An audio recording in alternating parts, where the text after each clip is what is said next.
Hey everyone, welcome back to another tutorial video.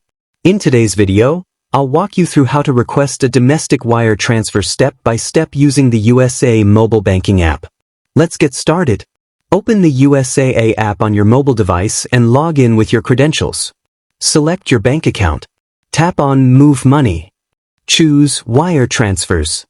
Select a phone number to receive a security code, then enter the code and tap Next. Tap on Send New Wire. Read the Keep Your Money Safe message and select I acknowledge. Enter the amount you want to send. Select Send From and choose the USAA bank account you want to use. Choose the transfer date. Enter the purpose of the wire transfer. Tap Next. Now enter your recipient's information.